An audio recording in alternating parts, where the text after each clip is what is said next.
What is up, guys? Brad here bringing guys your OBA. I think it's week 7 or week 8 match. I pretty much just lost track at this point through this match, or when we're supposed to do this match. But whatever week it is, bring you guys. Grassy plays Raikous going against the Liverpool Linoones, coached by Ryan. I'm super tired right now. I had to work a pretty long shift tonight. I ended up getting home from work.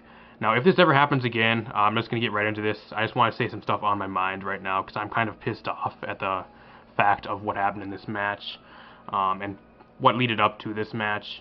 But if you guys do end up enjoying this at the end, feel free to drop a like and subscribe for more videos like this as well. Also, we'll be having the showdown session with the team built around Luxray be going up in the next day or two here. So,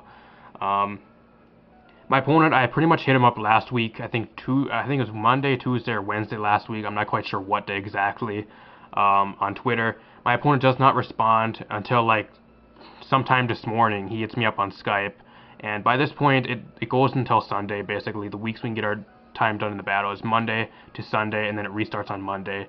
Now, what I should have did here is probably not even went against my opponent. I could have claimed forfeit since my opponent did not respond in the time allotted to battle. Which I probably should have did, to be honest. I would have been in a lot better position getting actually a forfeit win here. But being the guy I am, I actually wanted to go against my opponent. Maybe I had a chance. To be honest, my opponent had a super good matchup against me. I bet the nice guy here. I was going to be the nice guy, give my opponent a chance to actually go against me. But even though I probably should have just claimed forfeit since my opponent did not respond in the time allotted, he actually ended up responding like sometime this morning, like around like noon this morning. Get home from work tonight, pretty much just go on and end up battling here. Now this team I actually had together for a week. I really did not test with the team really much, just because when I was really had no time when to battle, I really didn't know when we were going to be battling since my opponent did not respond until this morning, which again is not in the time allotted for us to get these battles done. I'm going to keep saying it. I maybe should have went for a forfeit win since my opponent did not respond in the time allotted, but being the nice guy I am, I let my opponent actually go against me, and just because it's before the spreadsheet actually was updated for the league. Did not really test this team too much in depth. I kind of just threw the team together sometime last week, and I was going to make a few adjustments to it depending on when my opponent wanted to battle, which never got back to me, so I really did not get too much time to actually test this team out on Showdown or anything like that, or test it out against a few other teams in game. Against a few of my friends I usually go up and stuff and actually test teams with. Bringing a Scarf Manaphy. I'm just going to go through my sets real quick. My opponent pretty much brought everything I expected. He brought the Hydreigon, which I expected was going to be Scarfed. Thus the reason I'm actually running a Scarfed Manaphy to counter Scarfed Hydreigon. I knew he was going to bring Scarfed Hydreigon to counter my Mega Absol and other things like that, and mainly for my Cresselia. I knew he was going to bring the Skuntank as an Absol counter, and it pretty much matches up against my team very well, especially against Cresselia, which is a big threat to his team. He does bring the Mew, which was an optional pick. He did not bring the Hippowdon just because I have Stoutland with Sand Rush, which I did not expect him to bring. Thus the reason I did not bring actually Sand Rush Stoutland. I know there's going to be a few people in the comments, why didn't you bring Sand Rush Stoutland guy, or Brad? Because he has a Hippowdon on his team. I knew he was not going to bring the Hippowdon, and Manaphy completely bodies it, so did not expect him to bring it, which he does not. He actually brings the Excadrill, which I still expected him to bring. I also had a few different setups for few different options for my team. I wanted to bring Arcanine, I wanted to bring Swellow as well, both of which, Arcanine, if I brought it, I would have no ground immunity, which is something I wanted just because I knew he was going to bring Excadrill. Which just the reason why I did not bring Arcanine this week. He also brings the Jolteon, which is pretty much a no-brainer since I have no ground type in my draft so far. And the only thing I really have to absorb electric type hits is Lantern, which gets completely bodied by Excadrill. Again, not really the reason why I'm bringing it this week. He also brings a Tentacruel, which was a possibility of him bringing. It was either 50-50, I guess, but he actually did bring it. Scarf Manaphy, the Psychic, Dazzling Gleam, Energy Ball, and the Scald. Dazzling Gleam to hit that Dragon because I am Scarfed. Should be able to outspeed and one-hit KO that thing. Scald, stab damage, outspeed, kill the Excadrill. Depending if he's offensive, I have a high chance of killing. And also outspeed. I should be able to outspeed the Jolteon as well, get Scald off, and pretty much do over half. Psychic mainly just hit the Tentacruel for something super effective, and Energy Ball there just as coverage, I guess. Chance here brings special defensive, pretty much standard set, Toxic, Aromatherapy, Soft Boiled, and the Seismic Toss with Eviolite. Bringing a standard Mega Absol set, I really didn't see really much else to bring because I knew it was going to pretty much get bodied either by Scarf Hydreigon or maybe like Scarf Mew or something wacky my opponent was going to throw at me. Plus, Jolteon does outspeed it, so I pretty much was forced to run Sucker Punch just for Jolteon. Also expected him to bring the Hariyama, which he does not bring. I'm pretty sure he actually brings, I think he brings either the Skuntank or the Mew or something different instead of that, which I expected him to bring, but he did not. I'm running a standard set, Sucker Punch, Protect, just to scout most things. Play rough for the Hydreigon in case he's not scarfed, and pretty much just hit stuff for decent damage, and in the Hariyama maybe on switch in. Also bring, and also the knockoff for decent damage. An offensive Venusaur this week, running the Expert Belt. This thing was, he actually did not bring Mega Abomasnow, which was surprising as well, but it depends on what Abomasnow you bring. If you would have brought a mixed Abomasnow, this team pretty much would have got swept by it, to be honest, because I have really no counter for mixed Abomasnow, Mega Abomasnow, but he does not bring it, which, again, was decent in team preview, but, again, his team really counters mine, just as of right now. Running the Hidden Power Fire mainly for the Mega Abomasnow, and even if I live an Ice Shard, Giga Drain, Leaf Storm, and Sludge Bomb. Running a defensive Spiritomb, pretty much just to counter Mew, depending on what set he would be running with Mew, and pretty much you get a few Willows off and stuff, and maybe take a few hits from Excadrill and a few other special attackers like counter Hariyama, which was one of its main purposes. Shadow Sneak, Snarl, pretty much standard set, Pain Split, and the, I forgot what last move it was, but fuck it. Steelheart, the Skarmory. I'm not running a fully defensive Skarmory this week. I kind of want to throw my opponent off guard, which ends up not working out for me at all, but max HP, max attack, Adamant Nature. I still have decent defense, but I'm not fully invested, which does lead me to not really take as good of hits from one of the mons on this team. You guys will find out in a bit, but I'm gonna hop into this. I'm running actually Payback. I'm really surprised Skarmory does not get Bulldoze, because I really can't touch the Excadrill for anything now. Even though the Excadrill really can't touch me, I can't hit it back for shit, so I just pretty much brought the Payback for the Mew, and at least hit the Excadrill for just something decent. Stealth Rock, Roost, and the Drill Peck. Actually, you're expecting him to lead with the Hydreigon or the Excadrill here to get up his rocks. Not a good thing for me because he gets a free Volt Switch now with the Jolteon, which is something maybe I should have predicted. But I'm guessing Rocks or the Hydreigon, Scarf Hydreigon, was probably going to be his lead, but it is not. Get the free Volt Switch out into the Mew here. Now this thing, I'm assuming this thing had knockoff, either knockoff or like Willow or like a standard set. He actually sets up a substitute here. At this point I'm thinking either sub SD Baton Pass, which was a really big threat. Pretty much if he subs up and Baton passes out with a free sub and goes into Excadrill, he pretty much wins the game at that point. Nothing to do about that. I guess Skarmory kind of does wall it, but if he carries Rock Slide and he happens to get a few flinches, it's pretty much GG at that point. Seismic Toss does not break the sub, so I'm not quite sure if he ran enough HP to where Seismic Toss did not break a sub or what, but props to my opponent if he actually did do that. Gonna go out to Steelheart here, just because maybe he had like Earthquake or maybe he's in Headbutt or something. I'm not quite sure what his moveset was. Again, Mew is one of those unpredictable mons. You really don't know what your opponent's gonna be running. So at this point we know he has sub, SD, and Drain Punch, and actually reveals his last move here, which is actually Shadow Claw. No Baton Pass, but this still is pretty much the same as Baton Pass. I cannot deal with this whatsoever. Really was not prepared for a sub SD Mew, so props to my opponent for catching me off guard here. And I'm not running Whirlwind this week too, so kind of sucks because I have nothing to really get this thing out of here. Again, always with the weeks I'm not running Whirlwind, my opponent decides to bring like a sub setup mon or a Swords Dance setup mon. I don't know what the fuck it is, but I'm gonna go on to Spiritomb here. Gonna go for a Shadow Sneak, see how much it does. This does absolutely nothing, so he is invested in HP. Maybe I should have went for the Snarl right there because Snarl hits behind subs, but I really just wanted to test how much Shadow Sneak does. And judging by that damage, Shadow Sneak is not a is going to be a 2-hit KO to actually break a sub, so I have to go for the Shadow Sneak here. Maybe I should have went for the Snarl, and Snarl probably would have took him out with a 2-hit KO, but I guess maybe a little bit of a misplay on my part there, but at this point there's really nothing I can do.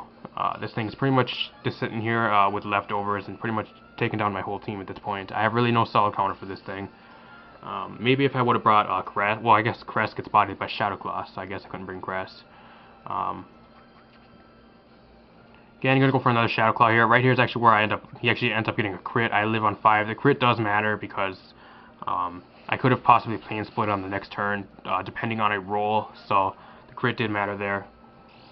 I'm going to go for the Snarl. It actually does a decent amount. Maybe if I would have went for it the turn before, it probably would have been a 2-hit KO, and I would have went for the Shadow Sneak on the next turn to break the sub, and he would not have enough HP to sub back up, so maybe a little bit of a misplay a few turns back on my part, but I'm going to go for the Shadow Sneak here just to break the sub, which I end up doing.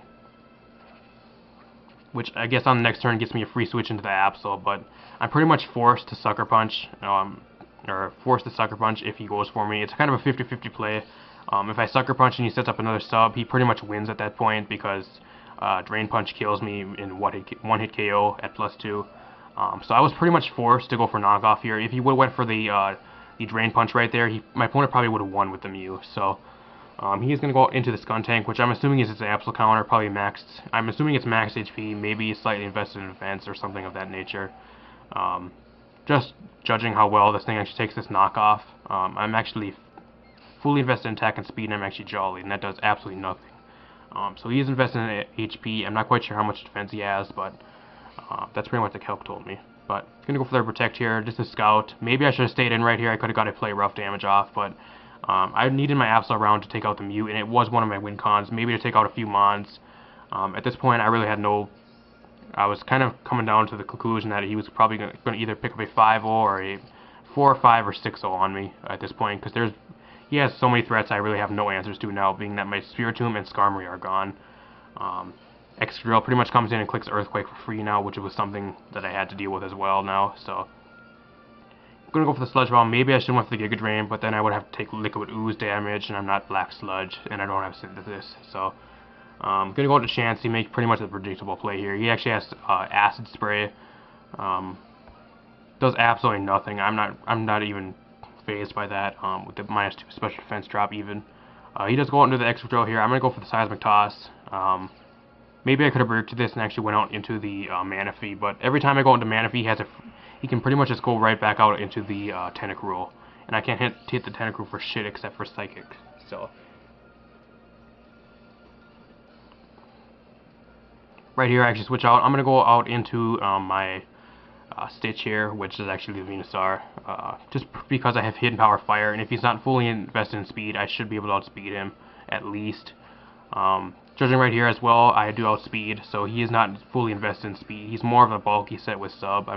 Maybe Sub SD, I'm not quite sure. Sub SD, I'm assuming at Earthquake and maybe Rock Slide or Stone Edge, I'm guessing. You also could be carrying Rocks, but if you would have had Rocks, he probably would have went for him in the turn before. So, Earthquake, he does actually get a high roll right here. There was a slight possibility of actually me living, but he ends up getting a high roll, which kind of does suck. If I would have lived, I would have actually got a Hidden Power Fire off on the next turn, but being him, he probably would have went out into either the Skuntank to eat the hit up, or either the Hydreigon or some shit, or maybe the Tentacruel. He had so many options at the point to switch out. Going to predict a double here, there's really no reason for me to stay in. I pretty much lost at this point. To be honest, if he's running Scarf Hydreigon, because I have no counter for that pretty much at this point. He can come in and U-turn freely, and I pretty much have to switch out every time.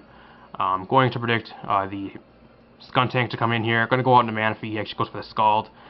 Getting the burn, so lucky first turn burn on my opponent's side, which kind of does suck, but does whittle me down to the point where I'm not quite sure if really the next few moves mattered, or the moves that took me out mattered with the burn, but I'd have to go calc it. But I'm going to go for the Psychic here. He actually has the berry, the Pattaya berry, or Pattaya berry, whatever it is. He actually carries Giga Drain here, which is something I did not expect. I knew he can at least take one if he did have it, but wasn't quite sure if he was going to be carrying the Giga Drain, which my opponent actually does. So, again, props to my opponent for throwing me off guard. Going to keep the Manaphy around just because it can outspeed the Hydreigon at least, and has one good hit in it left. I can kill the Excadrill from the range it's at and the Hydreigon at one shot and pretty much get some damage off on the Jolteon if I needed to. But with the Tentacruel still being around and the Skuntank, there's really no reason for me to actually, it was kind of a losing game because I had to lock myself into one move, and if he went out into a different mon, I would have to switch out again, or now I would be killed by burn damage. So, gonna go for the Seismic Toss again just to get some damage off. He goes with Acid Spray. I'm gonna go for the Seismic Toss again here. Pretty much have to sack my Chansey at this point, which again, sacking my Chansey here has no response for Jolteon. So, apart from Sucker Punch from Absol, depending on his set, Sucker Punch may or may not kill, depending on what his Jolteon set is. If he's running a bit of HP, it has a smaller chance of killing, which I'm assuming he probably did run, preparing for Sucker Punch, I guess, maybe, but Earthquake is going to take me out there. At this point, I have to pretty much go out into Manaphy here and click Scald. There was really nothing else I could do. My opponent pretty much wins at this point. If I were my opponent, I would have stayed in and actually sacked the Excadrill, but kind of a cocky play here and actually going out into the Hydreigon. If I would have clicked the Dazzling Gleam, which there was really no reason I should have, because if he would have stayed in, I would have lost anyways at that point. But pretty much 4 move syndrome. Either whatever move I clicked, he had a response for. So at this point, my opponent would have won. Again, if I were him, I would have just sacked off the Excadrill. He pretty much wins at that point. I guess he wanted the 6-0 to be a little bit cocky, but judging right here, he actually is a Scarfed Hydreigon. At this point, I can live a U-turn, but he can go right out into the Skuntank, which completely walls me, which kind of sucks. Maybe if I carried Willow, I could maybe do something to the Skuntank, which expect more of a unique Absol sets coming, guys. At this point in the season, I really need to start getting a little bit more unique sets for this thing. I've been running a lot of standard sets for this app, so I need to start taking advantage of its move pool. I think that's what I'm starting to doing. That's because Absol really isn't doing too much for me lately. So I'm going to try a different strategy with Absol. Maybe run a few different kind of moves on it or something. I don't know. But my opponent actually ends up picking a 6-0 there, which my opponent actually did say he's actually going to cut me some slack and actually accept a 3-0 in the chat. So I'm not quite sure if he's going to take a 3-0 or a 6-0. It's up to my opponent, but again, I should have been that guy and actually claimed forfeit since my opponent did not respond until this morning. I really should have did that. I would have had a 1-0 victory over my opponent, and I wouldn't even have to battle and stuff, shit like that. But being the nice guy I am, I actually let my opponent battle me, and I ended up getting my ass kicked. So, hope you guys enjoy this. We actually got our ass 6-0'd this week. I'm assuming it gets 6-0'd again this week as well, because my opponent this week, Nazer, again, has a super counter team draft. Really have no responses for a few of his mons. Not gonna say what mons they are, but really have no response for most of his mons. I mean, I have a few mons that could damage some of his draft, but he really has an overall type advantage and pretty much a counter team against my draft. Again, so expect this next few weeks here. I'm assuming to lose this week again, unless we pull off a really huge upset, but I'm prepared to lose this week. Just judging by how my opponent's going to probably play and what he's going to bring. He has a super huge advantage over our draft. As for next week, I think we go against Adam, which we should have a chance against. I'm pretty sure I can win that match as of right now. Depends on what he has. I have to look at his draft. I really haven't did that. I know he has a few things, but I haven't really looked at his draft in depth. We also kind of got fucked over as well, just because Aaron Chem, the coach of the Roaring Shadow or the Photon Force, actually ditched the league, and a lot of people in my division now actually get a few free wins without actually having to do anything now. So again, we kind of got fucked over there. At least we actually got a 6-0 over him, I guess, in like week 2 or 3. But again, a little bit fucked over because a few people in my division actually get free wins over him without having to do anything. Not quite sure why his draft really isn't free agency. I know there was one other coach that actually left as well. I guess really isn't concentrating or something. I don't know. His drafts really isn't up for free agency. But anyways, I'm just getting on a big ass ramble here for you guys. But anyways, hope you guys enjoy this, and feel free to drop a like and subscribe for more as well. Hopefully we can pull off an upset this week. I'm going to try to prepare very, very well. Hoping my opponent actually responds within a timely fashion. If my opponent really does not respond and pretty much hits me up Sunday night, like around like midnight Sunday night, or like in the morning on Monday, I'm just going to claim forfeit, and then my opponent did not respond in the time allotted. So, again, could have claimed that, but I was nice and let my opponent actually go against me. But other than that, I'm going to get out of here. Hopefully you guys did enjoy. See you guys next time. Peace.